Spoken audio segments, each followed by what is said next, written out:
Hello there and welcome to the most watched business show in the country. This is the Business Weekly Show on City TV and I am your host, Michael Obudu. Please hit me up on Twitter at @mobudu. If you missed out on any of the major business news for the week, don't worry, we've got you covered in the next 1 hour. So if you're ready, let's go.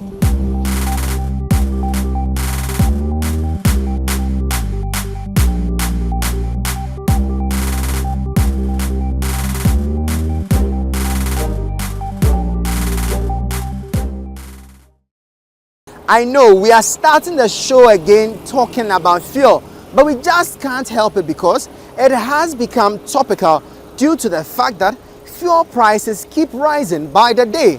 I really got to appreciate its impact when I bought fuel with 200 Ghana cedis, which usually gives me full bars, but I came up 1 bar short when the pump attendant was done. This is serious, and it just gets me wondering, how are ride-hailing app drivers coping? At the beginning of the year 2022, price of fuel products at the major pumps in the country was selling for at least 6 Ghana cedis 50 pesos. After several adjustments in the first 2 months of 2022, for the first and second pricing windows, fuel products have crossed the 7 Ghana cedi mark. This development has prompted many driver unions to call for an increase in transport fares to make up for the loss. Drivers who work with ride-hailing apps are also bearing the brunt of the continuous fuel price increment.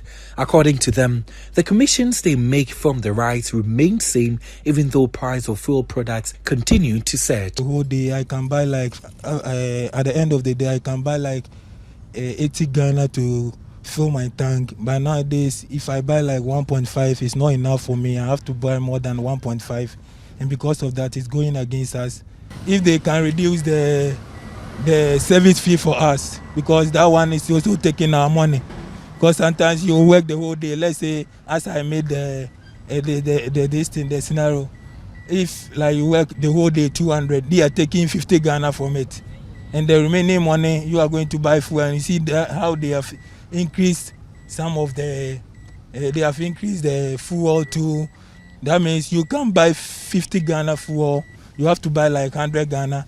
And as for me, a day I made a say 70 Ghana. So that means shortage has come. If the price did not increase, it will affect us.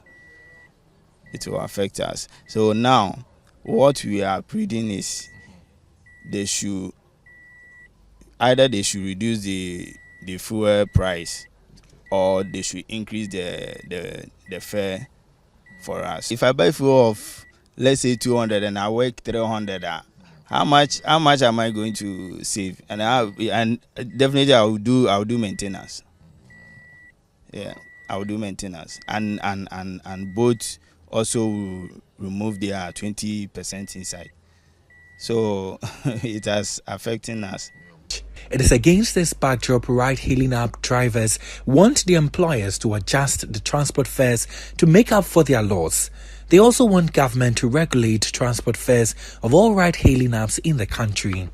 You understand? The famous increase means that if I am using a fuel, say I'm buying a 100 cedis worth of fuel to work, at the end of the day, I should be able to pay the owner of the car out of that fuel. I should be able to get something for the maintenance of the car. I should be able to pay the ride-hailing company their service charge, of course, and then also there must be something left on me to go home with. You understand? So that's what we are asking for. The ride-hailing companies, when they are looking at the fares, they have to be considerate. They have to put the drivers in mind. You understand? When they do the adjustment, so that there will be some fairness. That's what we're talking about.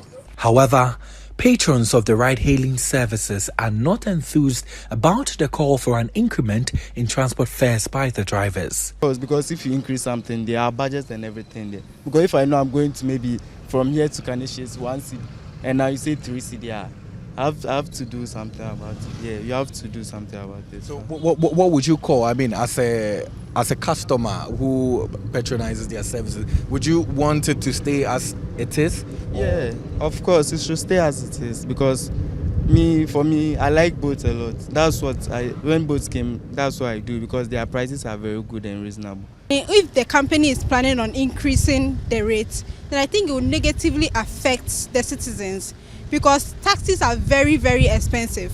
That's why I think taking Bolt or Uber is more convenient. So if they increase the rate, what difference will it make to take a taxi and an Uber? So I think it will really bring a loss to the pockets of many Ghanaians. Well, the National Petroleum Authority says it is concerned about the increases in the prices of petroleum products at the pumps in recent times. Unfortunately, it says it cannot do much about the situation because of the deregulation regime of the sector. But at least it is assuring that it will ensure we get our money's worth at every visit at the fuel station. The remarks were made during a familiarization visit by national officials of the National Petroleum Authority (NPA) to the Upper East region to inspect installations and depots under its jurisdiction and also interact with key stakeholders concerned with the operations of the regulator of the petroleum downstream industry. The team paid a courtesy call on the Regional Coordinating Council and later visited the Bost Terminal in Bolgatanga, the Regional Police Command, and security officials at the Paga border. The NPA expressed concern about the frequent increases in fuel prices at the pumps. The authority said though it doesn't have the power to fix prices of petroleum products, it would ensure that consumers are not exploited. Speaking to City News, head of pricing at the NPA, Abbas Ibrahim Tasunti, said the NPA will ensure that oil marketing companies fairly price petroleum products. It's our mandate to ensure that these petroleum products are priced in a fair manner. However, you are aware that pricing of petroleum products was deregulated in July 2015. What this meant is that government does not determine the price of petroleum products. And secondly, government ceased subsidizing petroleum products. So what this meant is that we are exposed to the changes of petroleum product prices on the world market. So as the world market prices rise, we will see that our prices here in Ghana are rising. As the world market prices fall, our prices also here in Ghana fall. And the exchange rate also plays a key factor in our pricing. So as a regulator, because we are concerned, what we do continuously is that as we monitor the price on the world market, we ensure that the importers and the oil marketing companies price fairly so that the consumer is not cheated. Our role as a regulator is to make sure that the prices are done fairly. For us, once there's any intervention government can make again, that is depending on if government has more revenue to subsidize, then we would do accordingly as government will direct us. So we are very much concerned and we'll make sure that continuously we monitor the world market prices, inform consumers and make sure that oil marketing companies and importers are pricing fairly. The NPA also bemoaned attacks on its officials by some fuel station owners operating contrary to the guidelines of the authority. But Chief Executive Officer of the NPA, Dr. Mustafa Hamid, says the NPA has strengthened its ties with the police to ruthlessly deal with recalcitrant fuel station owners. In every region, we have quality assurance officers who also go around the filling stations, testing the products once in a while to ensure that the products that are being sold meet the required standards. And when they do not meet the standards, they have to be sanctioned. Their stations have to be locked up, etc., etc. Now, when these sanctions are applied, we want to make sure that we have the full backing of security agencies to ensure that stations that are locked do not come and open them and operate illegally. Or even sometimes our officers are attacked by unhappy filling station owners who do not want their stations locked up and so on and so forth. So everywhere we go, we try to get the collaboration and support of the police, to get them to give our people and our officers the needed support to be able to do their work. While dealing with all of this, road crashes are also on the rise. It is just worrying the number of fatalities that have been recorded this year alone. The Driver Vehicle Licensing Authority (DVLA) says it will partner various stakeholders to safeguard our roads. According to the DVLA, the benefits of such data-centric collaboration was the linchpin of its anticipated Vehicle 360 ecosystem. Mr. Ajman Buzia explains that the DVLA was in close collaboration with key stakeholders to protect the environment and also reduce the spate of road accidents on Ghana's roads.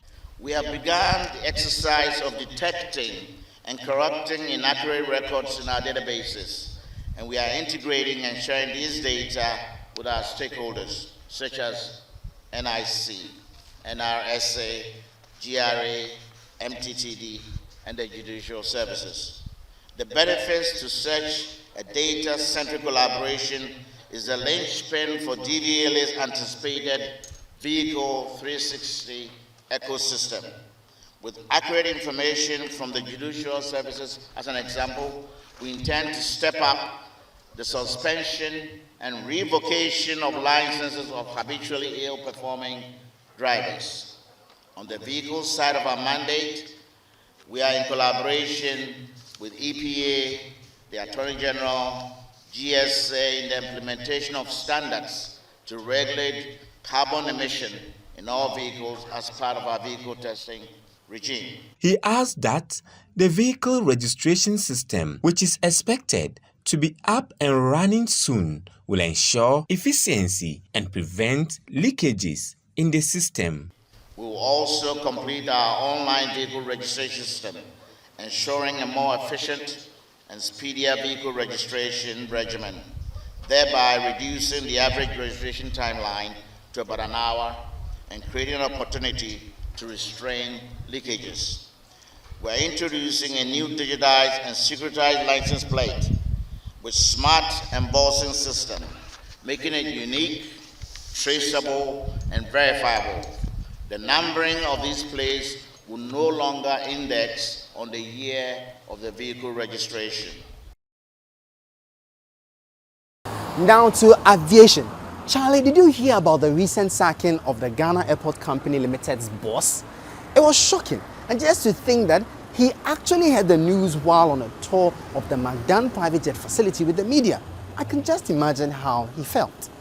President Akufo-Addo on Wednesday directed that the appointment of Yao Kwakwa as the managing director of the Ghana Airports Company Limited be terminated. The Minister for Transport, Kweku Fori-Siama, in a letter to the board chairman of the Ghana Airports Company, instructed the company to take the necessary steps to give effect to the directive. A Deputy Minister for Transport, Hassan Tampuli, speaking to newsmen in Parliament hours after the purported termination letter was made public, stated emphatically that the managing director in question has been relieved of his position. That is how it's supposed to be done, because it's a company, so it's regulated under the Companies Act. So the letter is written to the board chairman, and the board chairman will now convene a board meeting at which all the necessary steps will be undertaken pursuant to the Companies Act. So it's confirmed. Around that, this is because of the tussle over the facility we went to inspect today with the Parliamentary Select Committee, of which you were there. When we put the question to you there and himself, he said he was not aware. Did you see that in the letter? It's not in the letter, but a lot of things happen. This is governance. Yes, so the president has the prerogative to appoint, and he has the prerogative to relieve of the people of their positions. When the president is appointing, he doesn't give reasons. And by the same parity of reason, the president doesn't give reasons when he's relieving people of their positions. So this is something that has been going on in this country, not today. So nothing has changed. The embattled managing director of the company, Yao Kwakwa, who was conducting a tour at the airport when the news broke, denied knowledge of his sacking when asked. I don't know what you're talking about. My appointment has not been terminated. So if you have a fresh letter, if you please give it to me. Meanwhile, the Workers' Union of the Ghana Airports Company Limited has been reacting to the dismissal of their managing director. The group has for about 2 years now called for the termination of the appointment of Yaw Kwakwa over claims of gross mismanagement and abuse of office by him and the board of the State Airports Company, but to no avail. Here is John Sampa, the Deputy General Secretary of the Public Services Workers' Union of the Trades Union Congress, speaking to City Business News on the latest development. I should say that we are surprised and we are not surprised. Also because you know that for a very long time now, we have actually have few issues with the management of the company. And we have held the position that the company is not being managed well and that we strongly believe that there was a need for change in leadership. So to that extent, yes, we were expecting a certain action to have been taken about 2 years ago. What is quite surprising is the fact that in our view, about 2 weeks ago, some of the actions that have been boldly taken by the MD is actually something in the best interest of the state. And so to that extent, we would say that, well, if a managing director that has been very bold and making sure that the state institution is not being captured, but it is active and perform its responsibilities very well, then of course we are quite surprised that the action came this time rather. Meanwhile, workers at the Ghana Airports Company Limited have called on government to not delay in announcing a substantive head for the institution. Speaking to City Business News on the way forward, Deputy General Secretary of the Public Services Workers' Union of the Trades Union Congress, John Sampa, noted that even as a transition team has been announced, they want workers and other stakeholders to be engaged extensively going forward. When it comes to top management or top leadership like the chief executive level, it is the government's sole prerogative appoint and disappoint. And therefore, as a workers group, our interest is whoever is appointed by the president who will execute the mandate of the organization by taking cognizance of all relevant stakeholders, including the workers group or our lead. It is extremely important. Ghana Airport Company is a very huge state institution. It has international links, and that any delay in appointing a substantive or somebody to manage the place efficiently will actually affect the image of the company. Nevertheless, we are optimistic that from the information we got from the board, they are putting a transition team in place, and very soon they will announce the new move for the company. Let's now talk about the Volta Aluminium Company, Valco. The government has indicated that it has plans on increasing the output of the manufacturing company by almost 8 times what it's currently producing. That could literally make us a major exporter of aluminium in the sub-region, don't you think? I am particularly excited because of the number of jobs this could create.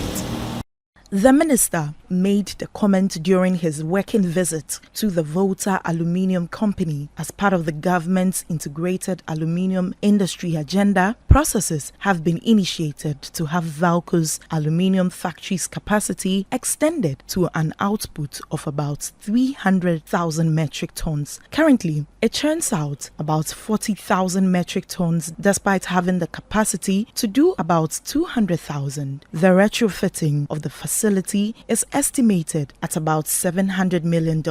Lands and Natural Resources Minister Samuel Abdullahi Jinapor stated that he was confident that Valco would play a key role in the integrated aluminium industry agenda when properly resourced. Today, the government, through the Ministry of Lands and Natural Resources and through GEADEC, is successfully put in place the framework and the building blocks to develop this integrated aluminum industry. And as the CEO quite rightly pointed out, the projects we put out, the 4 of them, one of which is the retrofitting, retooling, and revamping of Valco to put Valco in a position where they can process alumina and participate fully in the value chain and increase the tonnage that Valco will be processing and the highest end of the value chain, has said that we are on the right track. And for me, that is so important. It may take a couple of years down the road, a lot more effort down the road, and not just effort, a lot more concerted effort down the road to eventually build this integrated aluminum industry. Meanwhile, speaking during the minister's visit, CEO of Giadec, Michael Ansa, stated that his outfit was kick-starting processes to help in acquiring the needed funds to implement the Valco plans, among others. Today we're preparing, as you know, to go to market with Valco, and very soon, under your auspices, we'll be making a cabinet presentation to cabinet with a plan for permission to go ahead and look for the investor. We think the timing for what we're doing is right. The market is moving in our favor, but we need to manage our costs, manage everything so we can remain competitive. The world market today is in deficit in terms of supply of aluminium.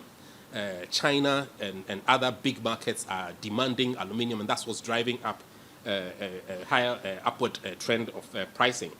And we believe that with the deficit that is being forecast in the mid-2020s, it positions us to be in a strong place to drive.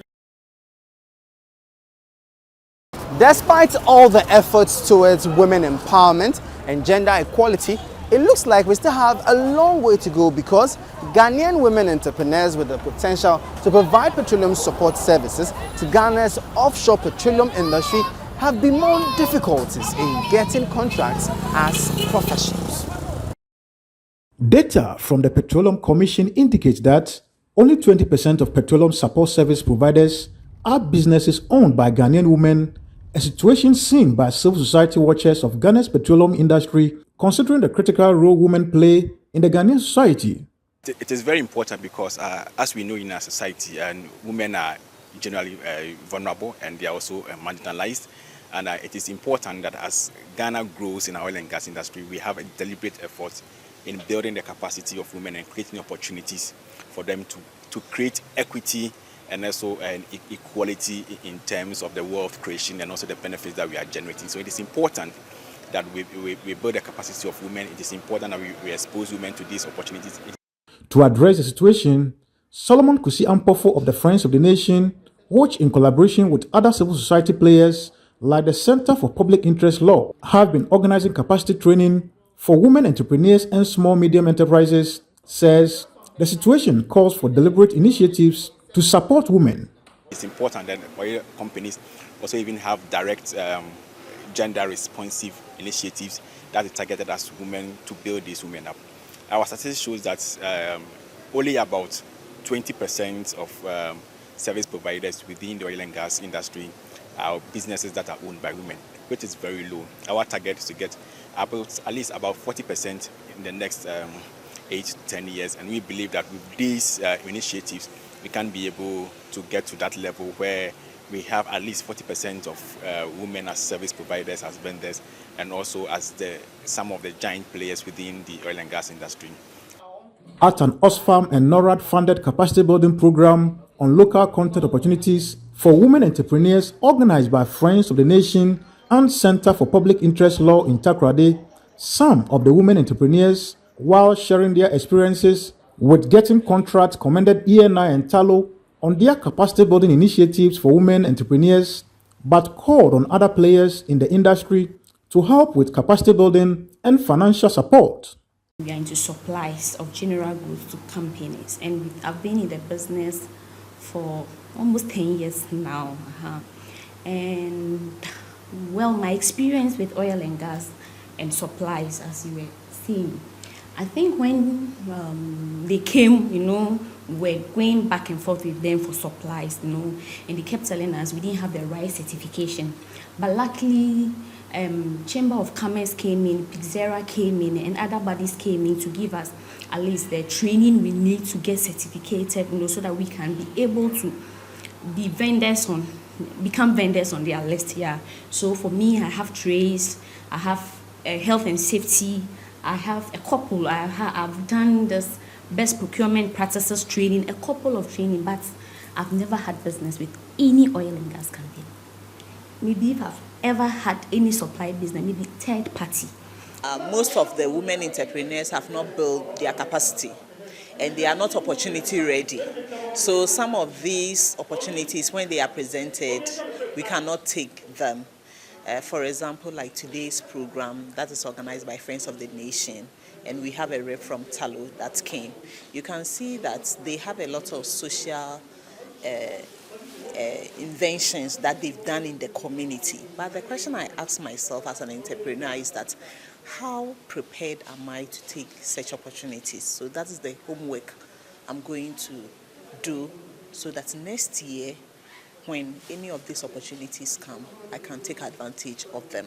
Most of the time it's about finances and also how to handle finances in businesses, yes, for women. So trainings and then financial support for the women would be very beneficial. We turn our attention now to the downgrading of Ghana's economy by various ratings agencies. We'll be sharing with you some reactions by various stakeholders on the subject. But first off is tax analyst Dr. Alex Ampabing, who says we have to relook our tax exemptions policy to improve our revenue position, which will help increase our ratings. Ghana's long-term issuer and senior unsecured bond ratings, for instance, was downgraded to CAA1 from B3. The downgrade is due to ineffective revenue generation, which affects the government's expenditure and ability to pay its debt. Tax analyst Dr. Alex Ampabing shared his thoughts on the development. Unfortunately for Ghana, our revenue performance has not been so great. So this downgrading doesn't really come much as a surprise because we are not doing well on what we're supposed to be doing in terms of revenue performance. If we really want to see a U-turn of this downgrading, or if you want to see an upgrade of our current status from, say, the CAA1, then we need to make sure that there is enough revenue generated domestically. Because the more you are dependent on external financing, and unfortunately for Ghana, external borrowing has not been so great for us. And as a result, government has been relying in the last few years on short-term borrowings, most of which are very, very expensive. He further stressed that the situation could improve with the passage of the tax exemptions bill. The tax exemptions bill has been in Parliament since 2019 April. And the question is, why? Initially, we didn't even have one. We needed the IMF to come and tell Ghana that you need to reform your exemption regime before they gave us the support we had, the previous support we went for. So they made it a condition that we need to reform our exemptions regime in order for us to get the support. So you see, we sat down here, IMF has to come and tell us to resolve the mess in our exemption regimes. Now, government did the needful, put the exemption bill before Parliament. And we were all hoping that the 7th Parliament were going to pass it. They did it. Now, the government went back, they engaged people. Now, the bill is ready to be passed. As I'm talking to you, it's sitting before this current Parliament. And my hope is that they will pass it. Because in 2010, Ghana gave away 392 million Ghana cedi, which was 0.6% of our GDP at the time. In 2018, Ghana gave away 4.6 billion Ghana cedi. In a period of 8 years, we moved from 392 million to 4.6 billion. That is about 1,035% increment, only in a period of 8 years. The World Bank believes that the government must focus on the implementation of short-term policies to help reconstitute its fiscal space. It believes this will help Ghana generate the needed resources to expand its tax base and support the needed development.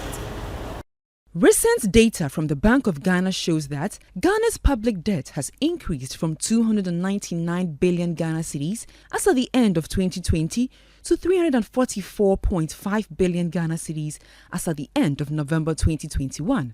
This puts Ghana's debt to GDP ratio at 78.4%.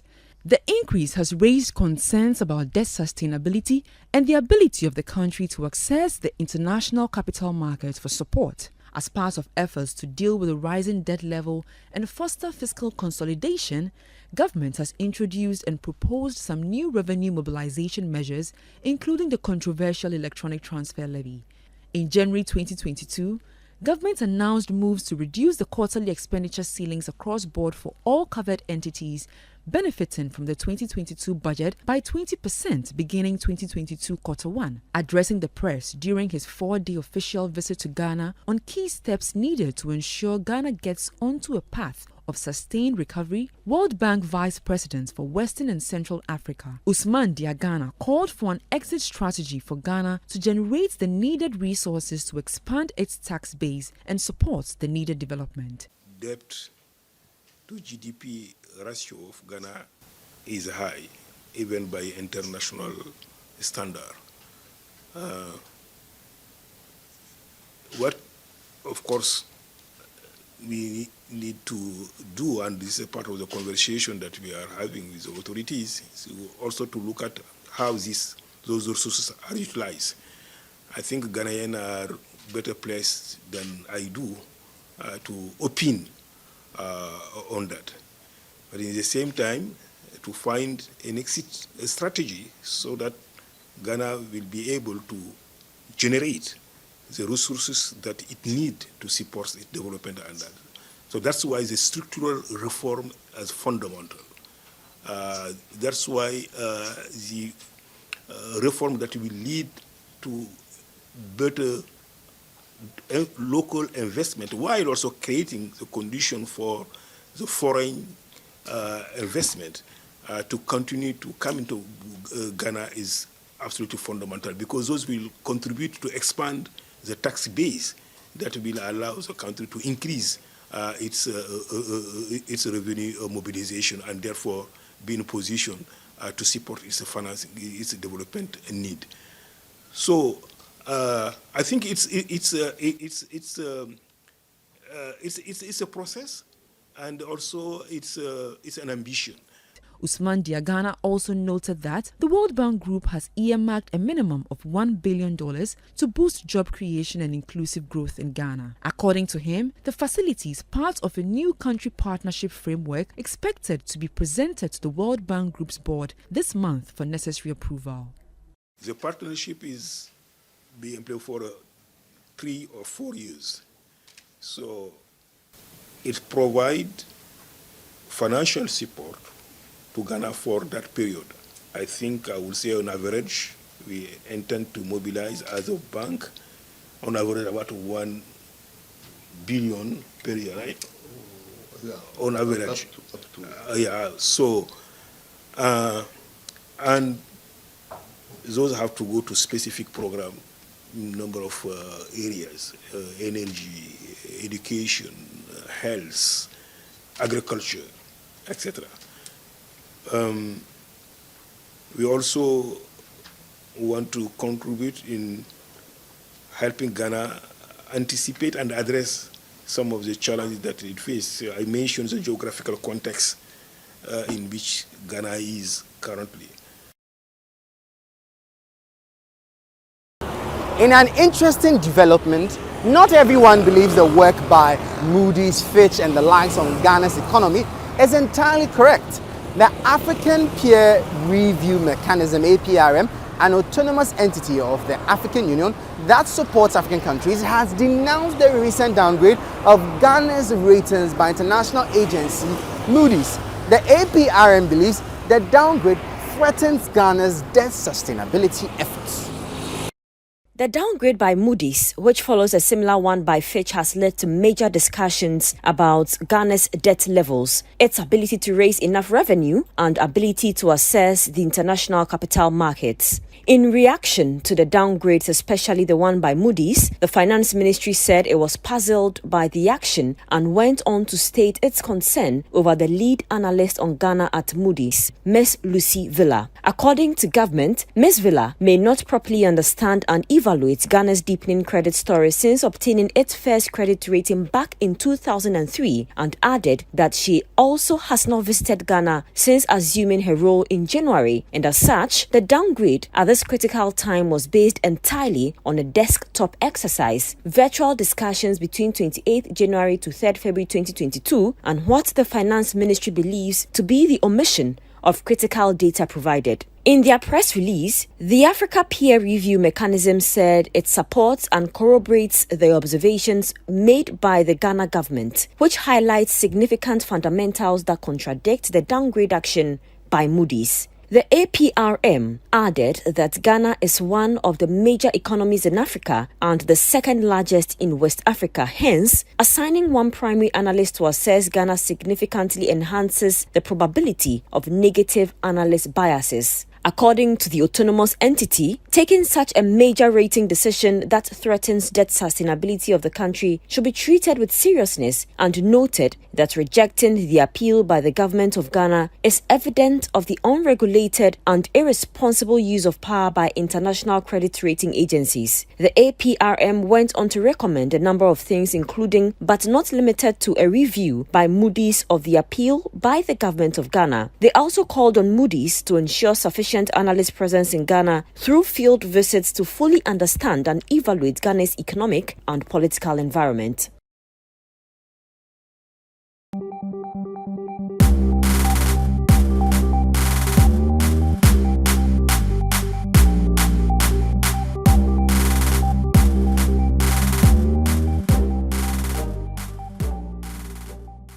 Now, to boosting the local industry, it focuses on the agricultural, agro-processing, education and tourism sectors. The Indian government says it plans on investing and developing a strong partnership with Ghana and the Bono East region in these sectors. In a quest to speed up developments in key sectors within the Bono East region, the Bono East Regional Minister Kwesi Edujan has invited the Indian High Commissioner to Ghana, Sugand Rajaram, on a 4-day tour of the region in hopes of striking strategic partnerships and securing investment opportunities from India. We have investors coming.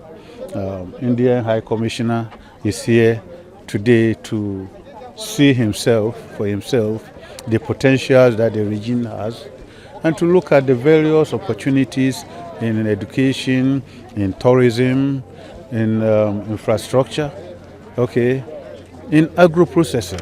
The Deputy Minister for Local Government and Rural Development, Martin J. Mensah-Kosa, lauded the initiative and stated that the relationship between the two countries will open a new chapter for development in the Bono East region. So today we are discussing a strengthening relationship between Bono East and India. And I believe that this will open up new ways or new grounds for us to pursue developmental focus. And so I thank the two gentlemen, and we are happy for this fruitful collaboration, especially at this time of the region where this relationship is needed most. The youth of this region, just as Ghana needs jobs, businesses need support. There's a need for technological transfer to revamp, to transform. And so there's a lot of areas that I believe we are going to benefit from. The 4-day tour, which began on the 7th of February 2022, focuses on the agricultural, agro-processing, education and tourism sectors of the region. While addressing the Tishiman House of Chiefs in Hensua, His Excellency Sugand Rajaram emphasized the good relationship that exists between Ghana and India and stated that his government will look at ways to partner and assist in the developmental needs of the Bono East region. I'd like to encourage various authorities in this region, be it political, business, socio-cultural, health, educational, to see that how we can bring our two countries together, we can bring our two peoples together. We'll be very happy to work on such proposals, inputs and feedback to see that India comes to the assistance for the developmental needs of this region. During a visit to Kingdom Exim, an Indian cashew export company in Techiman, His Excellency Sugan Rajaram stated that Ghana and the Bono East region should, after the COVID-19 pandemic, expect more investments from Indian businesses. They are really contributing positively towards the regional development. In their diversification plans, in their expansion plans, I'm sure they are going to do much more. And it will also benefit not only this region but the adjoining regions and other regions of this country. So this is the contribution and commitment that the Indian businesses like these have towards the national development here. So I'm really hopeful that once we come out of the pandemic situation, many more such businesses which will be encouraged by the examples set by Kingdom Exim and other Indian businesses, will take up these opportunities in all the regions, and many of them will come to this region again. So we would like to see that such businesses, investors come here and see that how the Kingdom Exim and these companies are doing, positively affecting the lives of the people here. At the same time, doing good business. His Excellency Sugand Rajaram visited key tourist sites such as the Kintampo Waterfalls, the Fula Falls, the Boabin Fiema Monkey Sanctuary, among others. He also visited the Ghana Nuts Company Limited in Techiman. To block all leakages with regards to revenue collection in the country, the Ghana Revenue Authority is set to automate its systems. The authority had earlier failed to account for the auctioning of about 1,700 confiscated vehicles during the period between 2015 and 2017 in the recent Auditor General's report. GRA believes automation will help address such concerns. In its 2018 report on ministries, departments and agencies, the Auditor General disclosed that the Ghana Revenue Authority, GRA, could not provide proper documentation on the reserve price list, auction sales report, and internal audit report covering the auction of 1,719 confiscated vehicles, which amounted to a loss of over 25 million Ghana cedis between 2015 and 2017. At the Public Accounts Committee sitting in Parliament on Monday, the Commissioner of the Customs Division of the GRA, Colonel Kwejo Damwa retired, in their defense, explained that since his outfit was using a manual auctioning system at the time, taking and keeping records of the processes was not done properly, hence the GRA's inability to properly account for the vehicles. Colonel Damwa, however, indicated that during the period under review, the Customs Division of the GRA managed to produce documentation covering 1,622 vehicles which had been forwarded to the Auditor General, hence leaving 97 vehicles unaccounted for. When questioned as to what measures had been instituted to prevent such incidences from happening again, the Commissioner General of the authority, Reverend Amishadai Owusu Amwa, assured the committee that his outfit had adopted the use of a new automated system which will see an end to such losses. We are automating the process and we are far advanced. In fact, we are expecting that before the end of this month, we will have finished the process. And with the automation that we are doing, we expect that this problem will significantly, in fact, if not completely eliminated. We recall that, for example, we've talked about, in fact, it will be in some of the things about this under check that we used to have a lot of times. But once we automated the system, it completely vanished. We have talked about issues of reconciliation between banks. And at that time, we had just 2 banks. Yes, we had reconciliation problems. But today, we have automated, we have 22 banks, and we don't have reconciliation problems. But when we had 2 and it was manual, we had reconciliation problems. In the same way, as we are automating this process, we are confident that it will remove, because the digitalization will help us to remove these problems, and that's where we are moving to.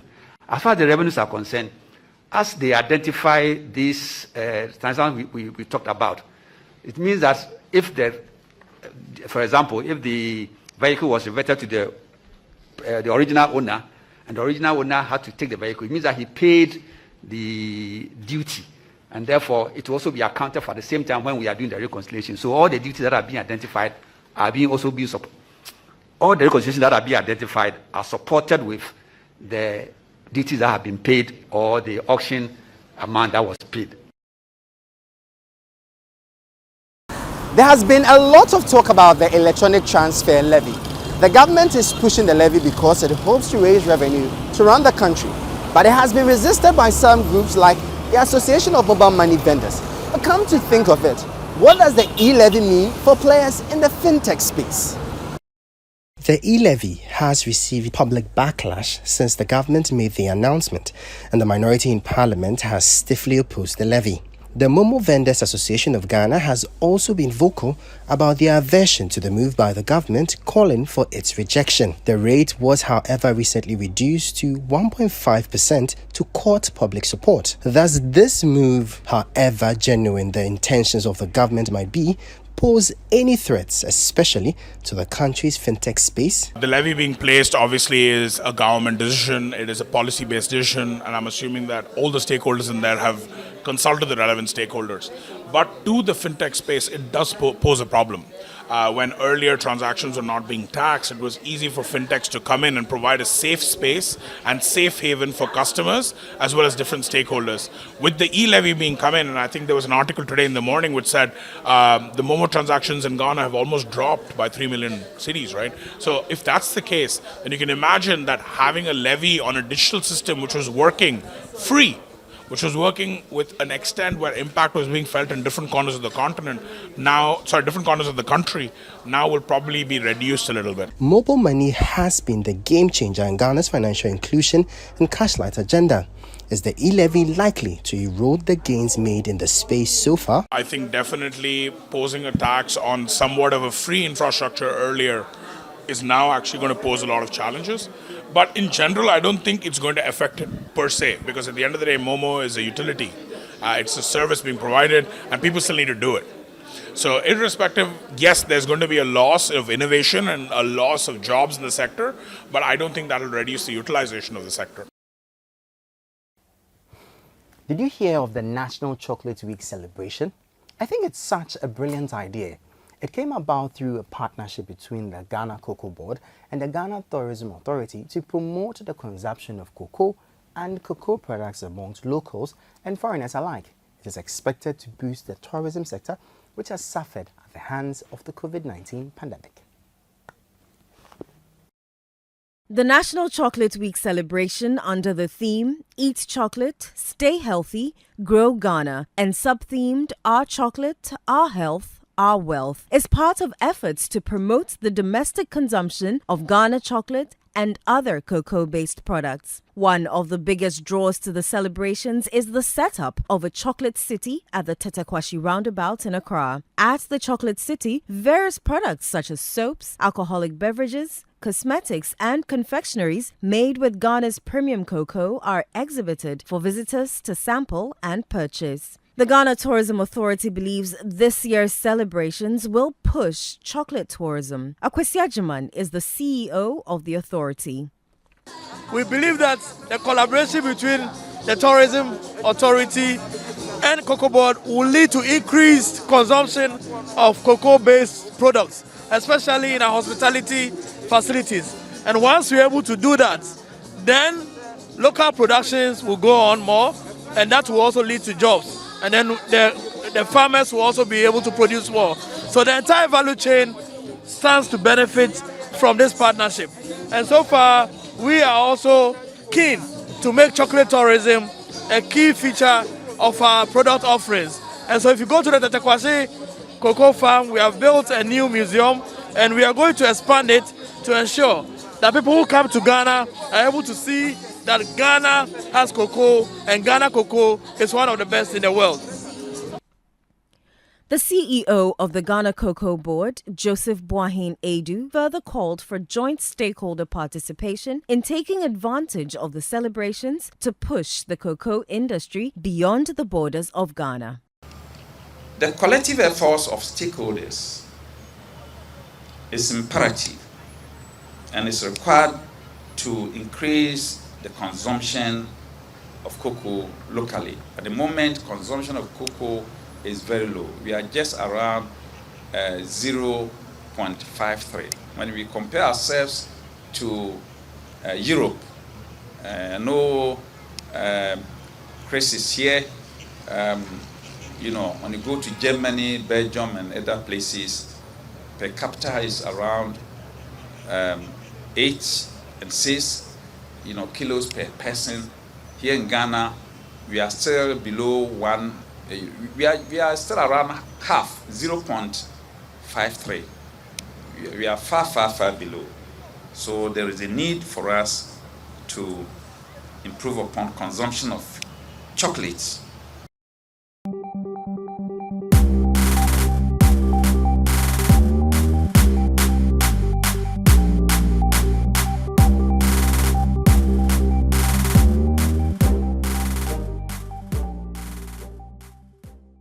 It's a wrap for this week's edition of the Business Weekly Show here on City TV. For regular business news updates, check out our website, citybusinessnews.com. And don't miss out on the Business Dashboard, which airs at 10 p.m. every weekday, with a repeat the following day at 7 and 10:30 a.m. My name is Michael Obodu. Please hit me up on Twitter at @mobodu. Catch you same time next week. Stay safe, stay informed. Bye-bye.